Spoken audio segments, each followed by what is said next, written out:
Project your voice. All right, you're on. Okay. All right. So I was just gonna. I've got like 30 minutes. Well, a little bit less than that to just kind of run through marketing your listings. So I've got marketing. Sorry, it's just really loud. I've got marketing, but a lot of this is a little bit more than marketing. Kind of in the front end of like dealing with your seller and stuff. So there's a little bit of marketing in here, but just really wanted to help, especially some of the newer agents. From like listing up until you're marketing that listing. And I have to do PowerPoints because I can't just go off the top of my head. So obviously we're in this market we're moving into, right, where what we've been doing is just not going to work. So things are changing, so price, super important, and strategy. Like we were not in a normal market. A normal market is having a strategy, marketing, working for your seller, it might be on the market for 30 days or more. So you're, it's a little bit different now. But I love this quote, when times get tough, only the skilled get paid. So skills pay the bills. So just make sure your skill level is up here and you're constantly growing and learning so you can help your clients.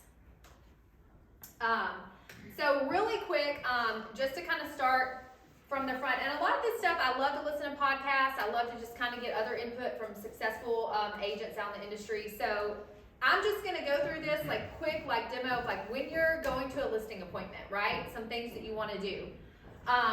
So show up 15 minutes early. You want to demonstrate to them, I value your time. Don't ever be late for your listing. Make sure that you are prepared. You have done research on the neighborhood, the property. You know your numbers, you know your market data. First things first, knock on the door and smile. You're there, you're in a good mood, you're there to meet with your potential client. One really cool thing he said, offer to come in, maybe even ask if you need to take your shoes off, because you have to kind of be respectful that you are entering someone else's home. So just kind of respect their time and their home. And so the most important thing when you're on a listing appointment is you immediately need to take control, and you need to be the one that controls that appointment. Don't let the seller pull you in and just kind of take you on their little, tour of the house. Just walk in, have a game plan, be in control. You're a professional, and this is what you do every single day. So, what I would do first when I come in to a listing appointment is just, hey, what I would like to do is just take a quick look around your property. Have a notepad, can we walk through the property and look at it first? That's really the first thing that you want to do when you go on a listing appointment. And then I love some of these word choices. This one guy really talked about, he's got some assumptive, closing statements that he kind of says. You're trying to close that deal. You're trying to get that seller in. So he just says, I'm noticing the home is tastefully furnished. When we have offers come in, are we going to be including the contents or take that to your next destination? So really what he's saying, when we have offers come in, it's just the point of this is not to verbatim word for word, but he is using wording that is saying he is going to bring in offers. He is going to, he has buyers for this property.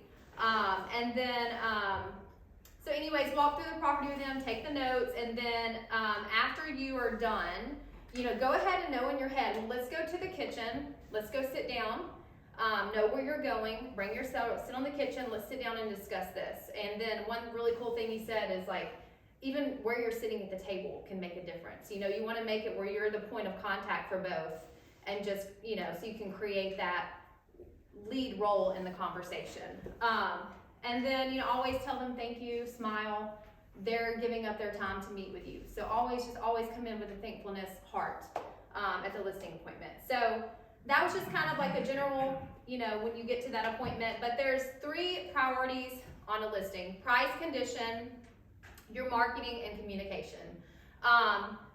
So they're all 3 equally important, and they all kind of go throughout the different various processes of the listing. One other thing when you're at the listing appointment, and this really comes down to the price. So you've done your research, you know the numbers, you know the market data. So you need to be honest with that seller. We're here to be professional, be honest, and so don't ever let your seller overprice the listing. You know the market data, you've got the comps to prove what the price is, because if you're overpricing that listing, you're almost kind of setting yourself up for failure. So just always keep that in mind. Don't let the seller run the appointment or run the pricing if you feel like it's not attainable. And then one other little note I put in here is that sometimes if you're at an appointment and that's not necessarily your client yet, I've heard things like, maybe you don't share what you think the list price is. You might save some of that research that you've done as a professional for your clients. So you just kind of have to do how you want to run your business. But just know any condition on a home can sell if the price is right. So you just have to make sure, when you're looking at these properties, you might have an idea of what you think it's worth, but then you see the house in person, they've got improvements, or it's just in terrible shape. You might just have to be upfront with them too and say, look, let me go back and do some more research on this house. But just come prepared. You've done your research beforehand. And like I said, you might have to take some more time after that appointment to get a better value. I'm gonna skip that slide. This was really helpful, but I think we'll have enough time. So really, the most important thing, you've got the listing, they've agreed to work with you. So then you kind of roll into this role of, seller and agent work together. And when you are teammates, the seller does have to take certain steps so that you can get that property marketed and ready to go. And there's always going to be this circle of communication that's super important. So just remind them that you and I are going to work together on this. The success obviously depends on the seller from the beginning, doing some of the things you ask them to do. Pre-work is part of your marketing. So that would be getting the house ready, getting it staged. There were 3 different things that are non-negotiable. Obviously having professional photography, but to do that, you need to have the house picture ready. So that would be either staging or helping them declutter, getting pictures off the wall. So professional photography, having that great curb appeal, and then just the general cleanliness of the house.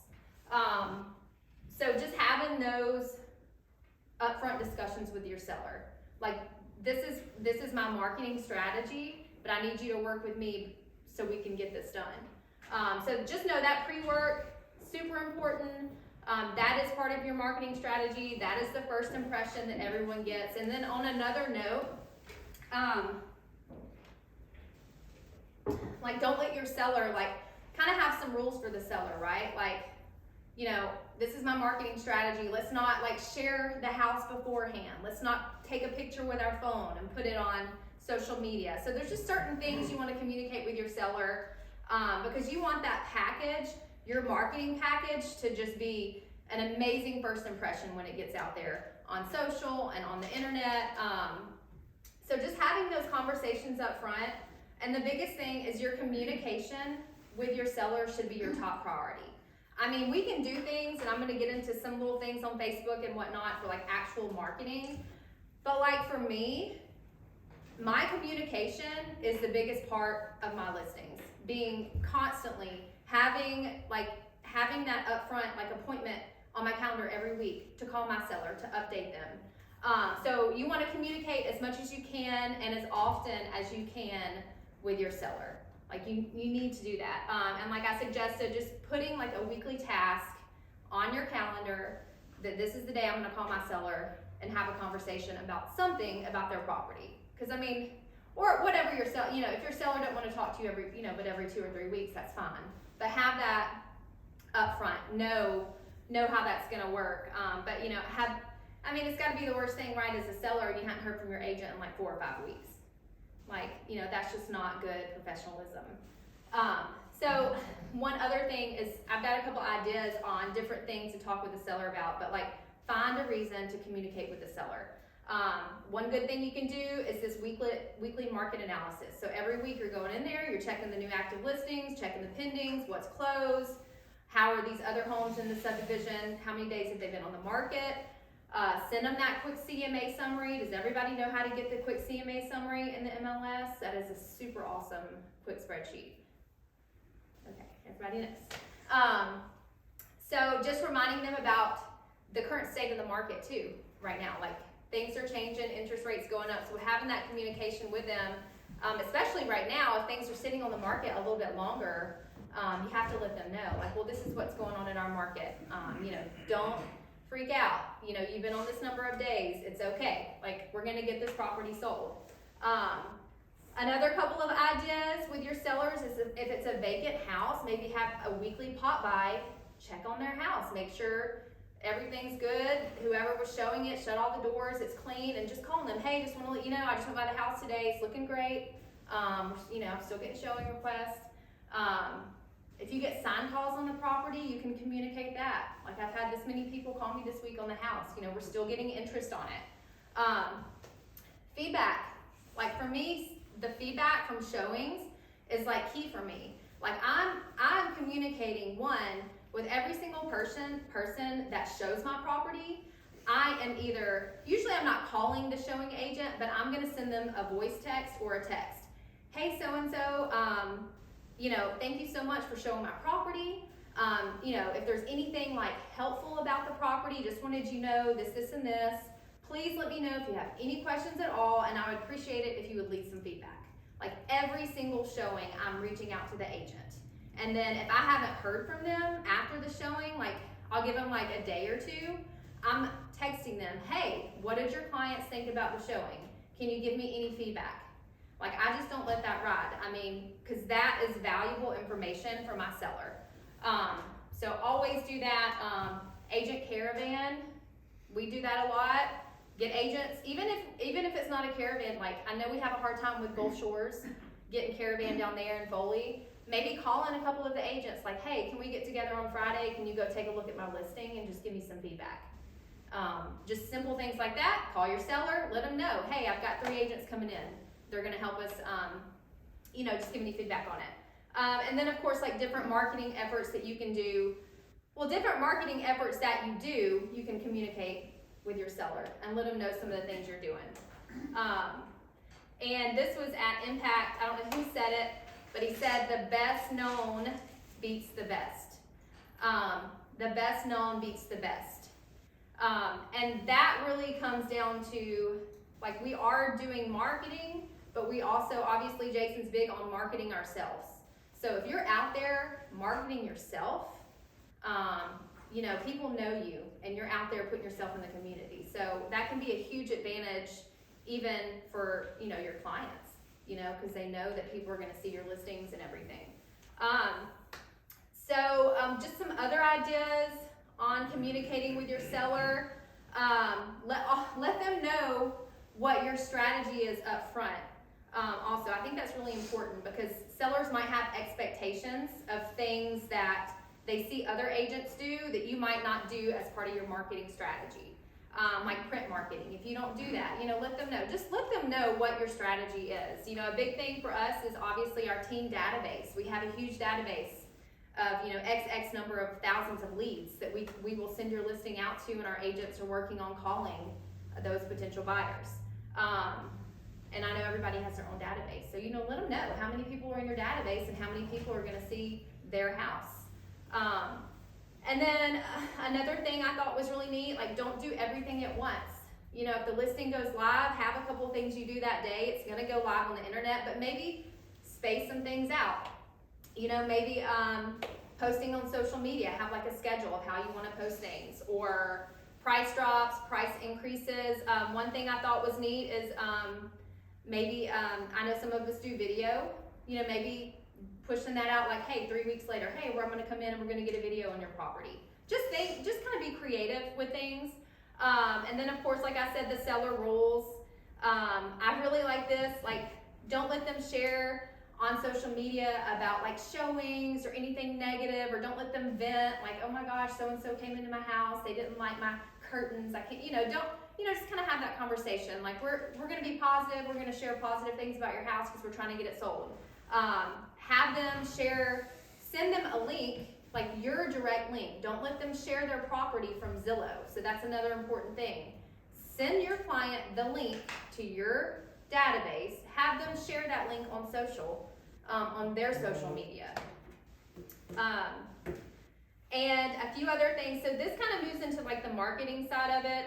The listing needs to have good bones. And that means like when you're getting that listing together, you are trying to get as much information as possible for the MLS, for your future buyers, for future showing agents. That way you've got everything right here. And one thing I really love, we have a seller homework sheet. I get the seller to fill that out. You can get them to, and I've got it in the next slide, I'll go on that, like things about their house they love and the neighborhood. Seller improvements. I get a list of all the improvements they've made, and I put that in the MLS because I like everyone to have that information. That way it also saves you time when you've got tons of showings and people are asking the same question over and over again. Hey, I've got that in the file. And then like before a price drop, some things, maybe you could take some measures to help improve that listing. And this is all like marketing. This is all different strategies you're marketing, right? Before the price drop, have you had any feedback from showings that maybe you could fix in the house? Did the seller, or there's something that needs to be fixed? Have the seller do that. Another neat thing I saw was like rearranging the cover photo. Maybe move those photos around in the listing. There's just different little things you can tweak that might help the listing, get more eyes on it. Get dusk photos, depending where it's at. Maybe get some night photos if it's, has a really nice backyard and a pool. Just kind of, you can incorporate, just know that like once the listing goes live, you can still always do more stuff to improve it later on. Staging, like virtual staging, there's Box Brownie. So if you're getting feedback on this like super awkward room in the house, you don't know what to do with it, maybe just get Box Brownie to do like virtual staging in that specific room. So now that when people come in and you have like easels set up, it could be used as a nursery, it could be used as an entertainment room, have those different items so people come in, they can actually visualize how that room could look. Just kind of thinking through different things like that. And then of course price drops. One thing that I like to do is if we want to drop 10,000, like you have to know that every time something is changing on a price, like that puts it back on the hot sheet, that puts it back on your web page. So maybe instead of a $10,000 drop, do $2,500 over 4 weeks. So your listing is at the top of that hot sheet. And then one other thing they talked about is using price increase as a strategy, even if it's just like $500, increasing that price. Maybe the seller repainted a room or made a small improvement. So just know that an increase is not a bad thing either. Even if it's a small amount, it's gonna pop it back on the hot sheet.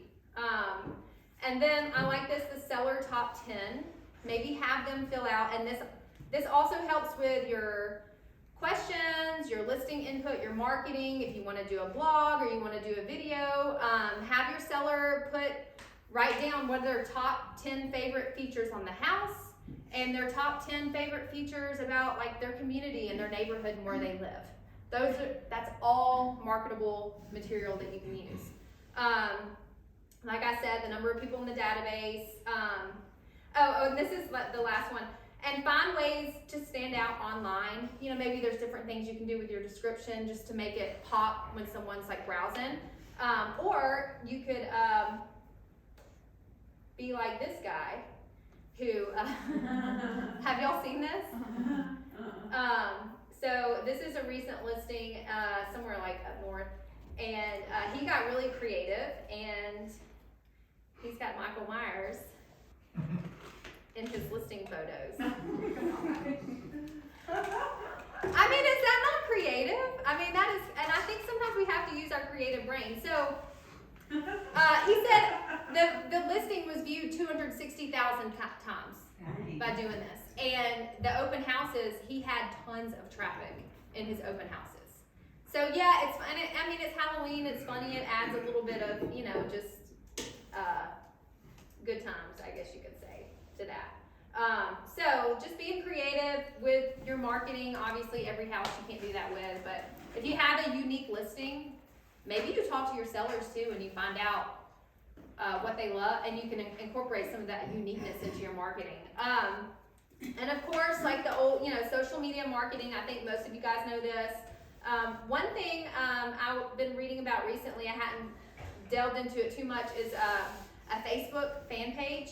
Some people have a business page, but some people have their page is a fan page where you don't really add them as friends, you can like it. And I just read the algorithm on business pages isn't always the best. So that might be something to look into, is creating a Facebook fan page, creating a community page, wherever you specialize in, like what's happening in Foley, all this stuff.